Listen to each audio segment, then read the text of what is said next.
നീട്ടി കൊണ്ട് നിൽക്കാന്ന് ചോദിച്ചേ. ആ കുഴപ്പമില്ല മോനെ, ചവിട്ടാൻ മേലെ.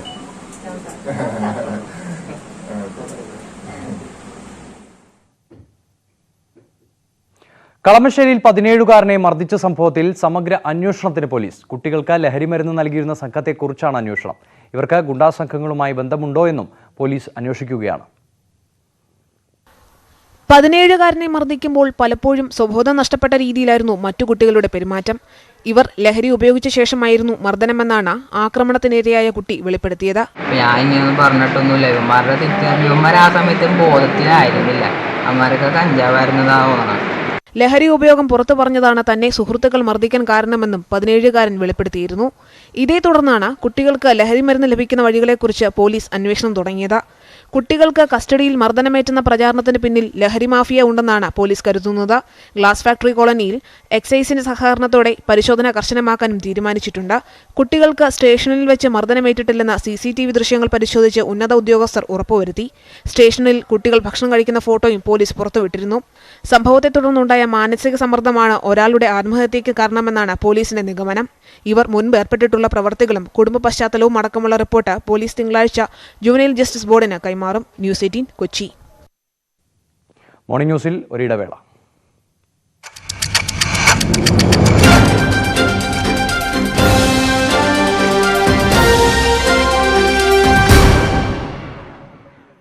ഈ പരിപാടി നിങ്ങൾക്കായി സമർപ്പിക്കുന്നത് Incom.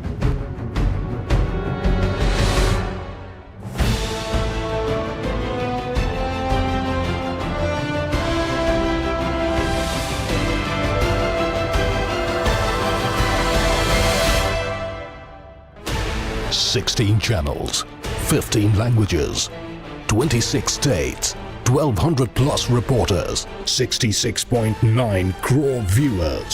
India's largest news network, News 18 Network."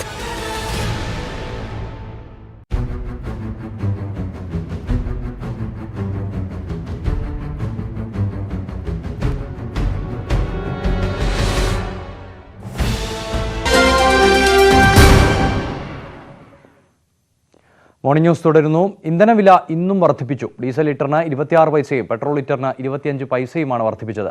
ഈ മാസം 8ാം തവണയാണ് ഇന്ധനവില വർദ്ധിക്കുന്നത്. അനധികൃത സ്വത്ത് സമ്പാദന കേസിൽ 4 വർഷത്തെ ശിക്ഷയ്ക്ക് ശേഷം DMK മുൻ ജനറൽ സെക്രട്ടറി VK ശശികല ഇന്ന് ജയിൽ മോചിതയാകും.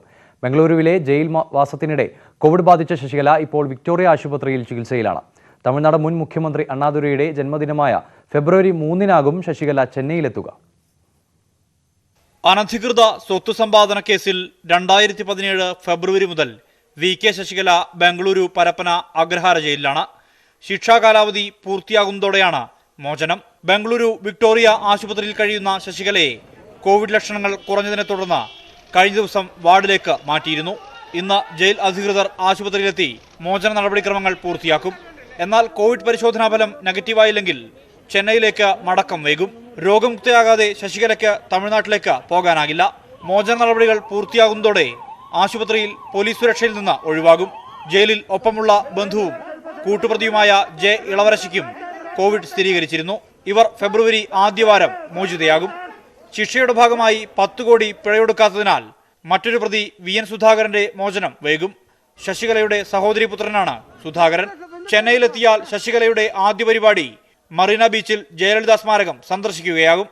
അതേസമയം ശശികലയെ പുകഴ്ത്തി ഘടകകക്ഷികൾ രംഗത്ത് വന്നത് DMKക്ക് തലവേദനയായിട്ടുണ്ട്. മുഖ്യമന്ത്രി എടപ്പാടി പളനിസ്വാമി, ഉപമുഖ്യമന്ത്രി O. പനീർശെൽവം എന്നിവർ ശശികലയുടെ മടങ്ങിവരവിനോട് താൽപര്യം പ്രകടിപ്പിക്കാത്തപ്പോൾ പാർട്ടിയിലെ ഒരു വിഭാഗത്തിന് അവരോട് അനുകൂല നിലപാടാണ്. എന്തായാലും ശശികല എത്തുന്നതോടെ DMKയിൽ അതിന്റെ പ്രതിഫലനമുണ്ടാകും. News desk, news 18. Mannuthy Vadakkanchery ദേശീയപാത നിർമ്മാണത്തിലെ അപാകതകൾ അന്വേഷിക്കണമെന്നാവശ്യപ്പെട്ടുള്ള ഹർജി ഹൈക്കോടതി ഇന്ന് പരിഗണിക്കും. ദേശീയപാത നിർമ്മാണത്തിലെ അപാകതകളുടെ പേരിൽ ദേശീയപാത അതോറിറ്റിയെ ഹൈക്കോടതി കഴിഞ്ഞ ദിവസം വിമർശിച്ചിരുന്നു. ദേശീയപാത അതോറിറ്റിയോട് ഇന്ന് വിശദീകരണം നൽകണമെന്നും കോടതി നിർദ്ദേശിച്ചിട്ടുണ്ട്. നിർമ്മാണത്തിലെ അപാകത അന്വേഷിക്കണമെന്നാവശ്യപ്പെട്ട് ഒല്ലൂർ MLAയും ചീഫ് വിപ്പുമായ K. രാജനാണ് കോടതിയെ സമീപിച്ചത്. പ്രമുഖ മിമിക്രി കലാകാരനും മാരുതി കാസറ്റ്സ് ഉടമയുമായ കലാഭവൻ കബീർ അന്തരിച്ചു. 45 വയസ്സായിരുന്നു. വൈകിട്ട് ഷട്ടിൽ കളിക്കുന്നതിനിടെ തളർന്നു വീണ കബീറിനെ ഇരിങ്ങാലക്കുട സഹകരണ ആശുപത്രിയിൽ എത്തിച്ചെങ്കിലും രക്ഷിക്കാനായില്ല. കലാഭവൻ മണിയുമായി സഹകരിച്ച് മാരുതി കാസറ്റ്സിനു വേണ്ടി കലാഭവൻ കബീർ ഒരുക്കിയ നാടൻ പാട്ടുകൾ കേരളത്തിൽ തരംഗം സൃഷ്ടിച്ചിരുന്നു. ഓർത്തഡോക്സ് വിശ്വാസ സംരക്ഷകൻ പുരസ്കാരം ടി ജോയ് ലക്നോയ്ക്ക് കൈമാറി. പിറവം സെന്റ് മേരീസ് ഓർത്തഡോക്സ് കത്തീഡ്രലിലായിരുന്നു ചടങ്ങ്. സമ്മേളനം കണ്ടനാട് ഈസ്റ്റ് ഭദ്രാസനത്തിലെ ഡോക്ടർ തോമസ് മാർ അത്തനാസിയോസ് മെത്രാപൊലിത്ത ഉദ്ഘാടനം ചെയ്തു. മലങ്കര സഭ മാനേജിംഗ് കമ്മിറ്റി അംഗം AK ജോസഫ് അധ്യക്ഷനായിരുന്നു. സക്കറിയ മാർ നിക്കോളോവസ് മെത്രാപൊലിത്ത, ഗീവർഗീസ് മാർക്കോസ് തുടങ്ങിയവർ സംസാരിച്ചു. പുരസ്കാര ജേതാവ് ടി ജോയ് മറുപടി പ്രസംഗം നടത്തി. മോർണിംഗ് ന്യൂസ് പൂർണ്ണമാവുകയാണ്. ഇടവേളയ്ക്ക് ശേഷം നാട്ടുവർത്തമാനവും രഞ്ജിനിയത്തും. കൂടുതൽ വാർത്തകൾക്കും വിശദാംശങ്ങൾക്കും Malayalam.news18.com സന്ദർശിക്കുക. നമസ്കാരം.